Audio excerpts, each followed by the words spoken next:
Sorry about all that waggling around there. I'm here just a little bit early. Wanted to do a little bit more foam rolling. Happy Monday, guys. Lots going on. Let's go ahead and grab that ball again if you have one, or a tennis ball or a lacrosse ball. We're going to use it a little bit, and we're going to just kind of move forward from where we spent a little bit of time last week. Activating. So there's mobility, stability, strength, tissue care. So usually we're going to start each day with a little bit of mobilization of tissue, not by necessarily moving the body, but maybe applying a little bit of pressure into the tissue. So I would put our foam rolling practices, I would include it in the bucket of mobility, but it's kind of a precursor to moving. It really gives the tissue the opportunity to be successful. So can tissue be successful without foam rolling? Absolutely. Is it just a little bit more advantageous to do a little bit of foam rolling before we start moving, especially first thing in the morning? Absolutely. So Monday mornings, if you get here a little bit early, I'm usually a few minutes early, and we're going to usually just hit a little bit of foam rolling. And I'm always going to start with the lower leg. So we're just below the calf, spending a little bit of time with some pressure around that soleus region, around that posterior tib region. There's not a lot of tissue here. It gets thinner. It becomes much more about connective tissue than muscle, and that can become very vulnerable and dehydrated. So spending some time with the hands, moving that lower leg tissue around and really feeling that it can move. I mean, you could call it tissue mobility, even through the heel. A lot of times when people come in and their tissue down here doesn't move, like you can't feel it glide over the calcaneus, that's a little bit of a red flag and something we want to just maybe work on a little bit. So little bit of fingertips. Hopefully you've gotten the vibe that, a little bit of self-massage and tissue care is really a good idea. Just take personal responsibility for how you feel and how you move. Okay, so that's that left side. We just spent a little bit of time with pressure with the foam roller, and then we went ahead and took the hands for a little bit of self-massage and just working on a little bit of blood flow and hydration. Again, giving the tissue the chance to be successful in how we want to live our lives. And the more you get deep into your training, the more at risk the tissue becomes, because it becomes dehydrated and it starts to fight, because there's a concept called homeostasis where your body is really learns to live in a happy state. And when you want to push the envelope and do more, that disrupts that homeostasis, and that's training. And so when you train, the tissue will fight you just a little bit before you can kind of acclimate and ascend to that next level. So really being gentle and being in control and being conscious of those upticks in fitness, performance, how you live is really, really important, because if you can pay attention along the way, maybe you're trying to go too fast. Maybe you're trying to ascend and get too fit too fast. And that's when we will typically put ourselves at risk for injury. So think about it that way, okay? All right, we're just using the hands through the tissue, lower leg, even just on that tibia, like all that tissue should move, right? It should glide. Gliding is good. Around the ankle, down into that calcaneus, just using the heel of the thumb to just make sure that skin through the Achilles tendon, you want it not to be sticky, right? Okay, working through that lower leg. Really good. All right, let's get up into the hips with the foam roller. We'll just do a quick little scan with the glutes and the hip joint, because again, once those glutes, if you're exceeding the body's capabilities, the hips, the front side of the hips will get tight, the back side of the hip, the glutes will become inhibited, and then we get right down into that piriformis and maybe even high hamstring. So when you're experiencing, I mean, sciatica is a whole nother story, but let's just talk about the piriformis, which is a very, very deep stabilizing muscle, deep to the glutes, that kind of gets left hanging at the end of a session where your body's exceeding expectation. We don't want that to get out of control, right? We want to make sure that the glutes continue to function at the level that we need them to achieve what we want to achieve physically. So a little bit of pressure with the foam roller right there. Okay, good. We're going to take that right into some pelvic tilt. So we want to make sure from this position that you can create space in your low back and then flatten your low back. So let's just do, I like to have my hands behind my head on this one.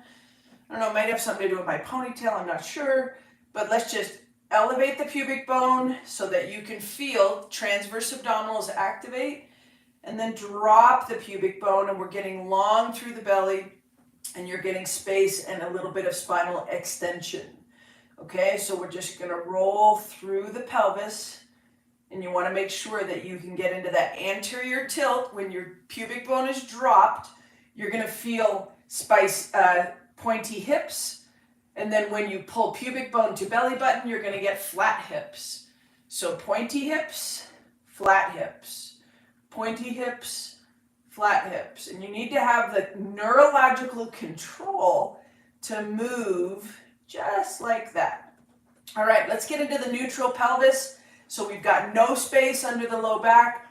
We're just gonna lift up into that bridge and then right back down. And the first bridges are always the most interesting for me. It's like, ooh, hamstrings, hamstrings. So this movement, this hip extension, should be glute driven, not hamstring driven. But your body's first thought is going to be, how do I get there? And so the hamstrings are usually the first to volunteer. So right here, flat hips, and we're just going to lift through the hips, and that's already better. So you shouldn't feel your hamstrings really being the driver of this movement.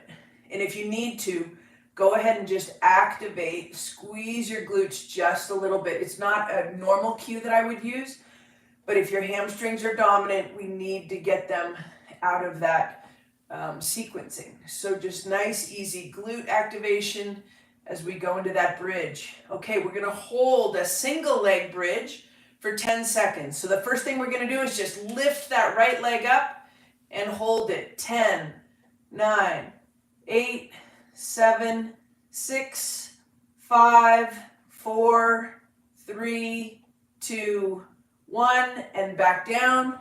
And that's an isometric glute bridge. So we want to hold that and make sure the hamstring doesn't become dominant. If your hamstring cramps or becomes like the thing that's holding you up there, just bring your hips back down and then restart the move, okay? So don't encourage bad sequencing.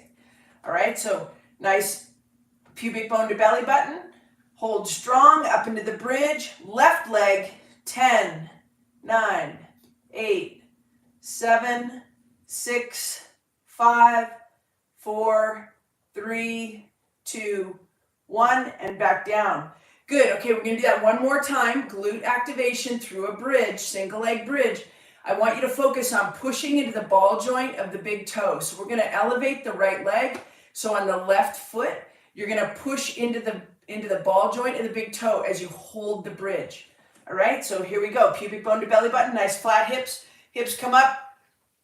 Push into that left ball joint of the big toe. 8, 7, 6, 5, 4, 3, 2, 1. Take it down, keep the hips up.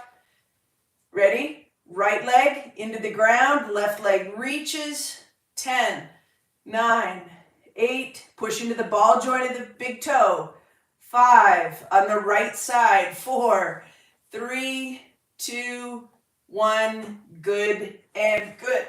All right. So that, you need to do that one 2 or 3 times to really get that hip extension being glute driven.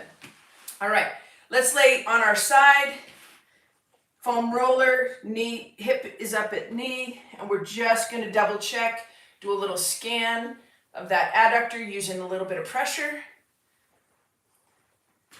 Good, we usually break that into thirds, so let's get right down by the knee. It's not too spicy. If it's not too spicy for you, let's go ahead and hip rotate. 2, 3, some of you are much higher than me, some of you are lower than me, but as long as you can move it, we're pretty happy. Good, good. So now we're just activating the internal rotators of the hip. Other side, knee is up at hip height, little bit of pressure through the adductor using the foam roller.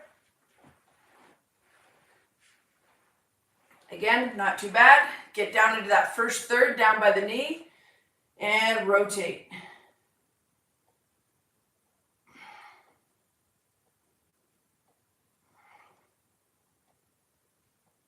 Good. 2 more. And good. Right on. Okay, a little bit of upper back, working through the foam roller, through that little spinal extension. Again, a little bit of pressure. We've got the foam roller just below the shoulder blades, hands behind the head to support the neck, and we're just going to extend. And it's like doing a crunch. I don't want a huge activation of the abdomen, but it definitely needs to work a little bit to get you out of that. So we go extension, and then all the way back up. Extend, all the way back up, extend, elbows back, and come back up. Okay, good. All right, so from right here, let's go into lateral half kneeling. We'll go into a little bit of counterbalanced hip flexion. So we're just going to work a little bit of the hinge from this position. So right there, we're going to push the hips back just a little bit. We don't ever need to go to this extreme end range. So right here, I got a little bit of tugging through adductor. Just come right back out of it, okay? So nothing extreme. 2, 3, hips are back. 4, 5, we're going to 10 today. 6, 7, chest is tall, space. 8, strong through the lift. 9 and 10. And when I say the lift, you're not going to catch me doing a lot of planks. We do some planks, an 8-point plank from foundation training. But the bottom line is the core needs to have lift and the ability to hold you up against gravity. So a lot of the focus on core with me is going to be vertical, but we always have little check-ins that are a little bit easier for the body.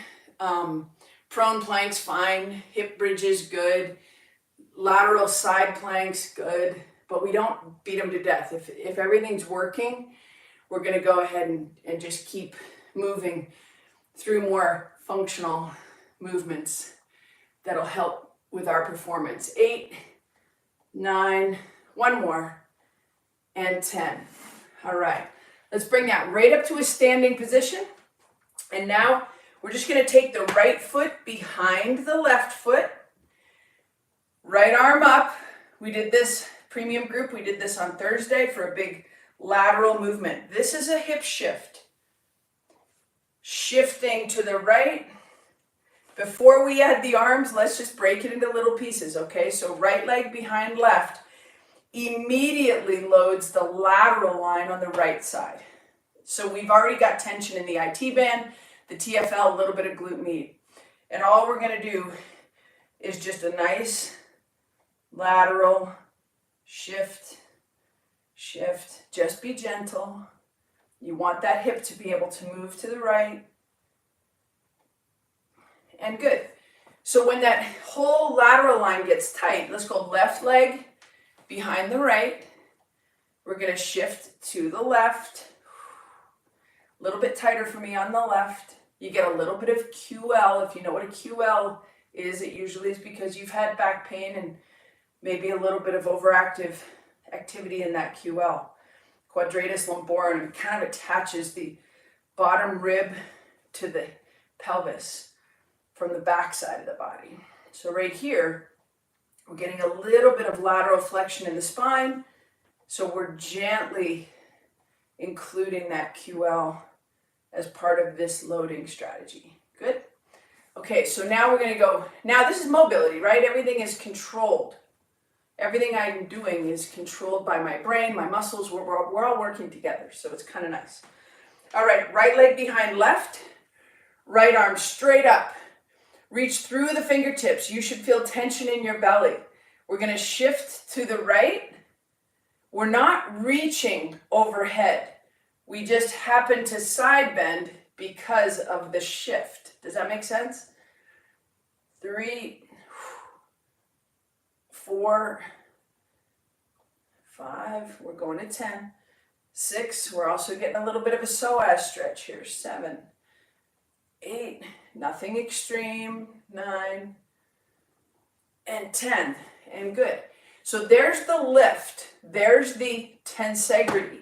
Tensegrity is your ability to hold yourself up. When that core musculature functions like a suspension bridge, we know that we're in good position to last in endurance events, right?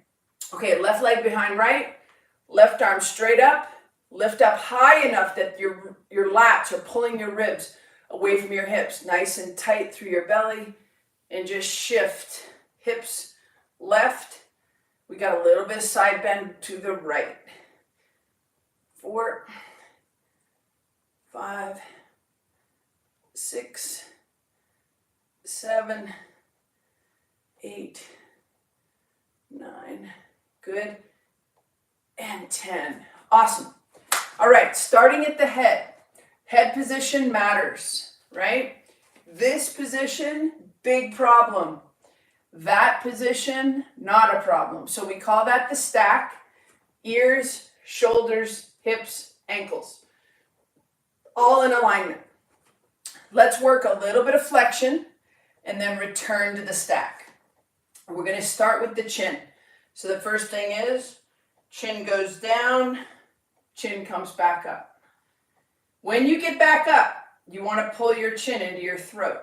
So you've just got a little bit of this motion, this kind of horizontal pull the chin back into the throat. Okay, we're just going to go 5 here. 1, 2, 3, 4, and 5, and good.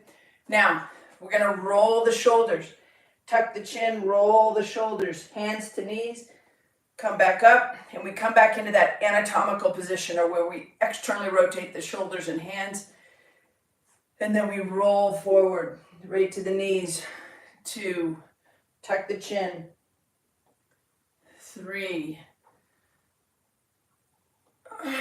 4, and 5. And now we're going all the way to the top of the feet. Tuck the chin, roll the shoulders, all the way to the top of the feet, all the way back up, finish in the stack. Roll it. 2. When you go all the way down, you bet your bottom dollar you're feeling your hamstrings, you're feeling your hips. But we're moving in and out of it. So if you can only go to here and that's what your hamstrings are going to give you right now, then just take it. Don't get greedy. Don't overextend or overflex. Right? Just take what it'll give you. Good. Good. And good. Okay, let's go into a split stance. So right here, we've got the right foot back, and we're in that stack on top of the right leg. So we're not back here, we're right on top of that lead leg. And all we're doing is we're gonna take that nose, tip at the hip just a little bit so that the nose is about 8 inches in front of the toe, and we're just gonna rotate back hip into the midline. 3, 4, 5, 6, 10's our number.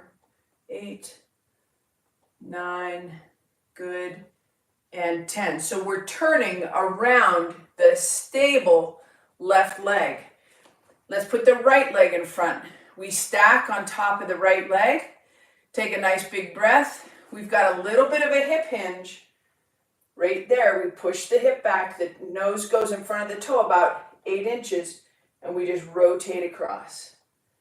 2, 3, 4, 5, 6, 7,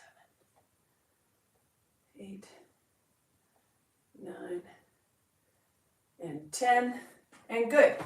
All right, so let's go one more little hinge and reach. So we're just gonna work through the thoracic spine, through the hips, work the stability of the lead leg. Okay, so we got the left leg in front of right, right hip is back, back heel is internally rotated at the hip. So that means you have to have that back heel lateral.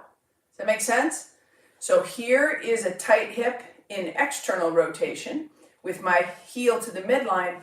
Let's take that heel a little bit lateral, puts this hip into internal rotation, puts this hip into internal rotation, and we're just gonna reach and rotate, and then come all the way back. 2, 3, getting a little bit more of that T-spine in there. 4, loading the left hip. 5, 6, gentle. 7, 8, 9, and 10. Good. And then we're going to stack it on the right side. Take a nice big breath, pull the ribs off the hips, a little bit of hip hinge to the back. Make sure the back heel is lateral, not to the midline. And that puts us into internal and internal. And we're just going to push that hip back. So this hip has to go back before you reach forward. 2, 3, 4, 5, 6. Woo, get into that ball joint of the big toe. 7, 8. Right here, what do you think's keeping you from going head over tea kettle? Your back line, the glutes, the hamstrings, the calves, the Achilles tendon, all the way through the bottom of the foot, right? So if you let the foot hold you, like right there, what's keeping me from falling? A strong, active, mobile back line. All right, guys, I hope you have an amazing week. I will see you next Monday. Train hard this week. Take care of your tissue. Stay hydrated.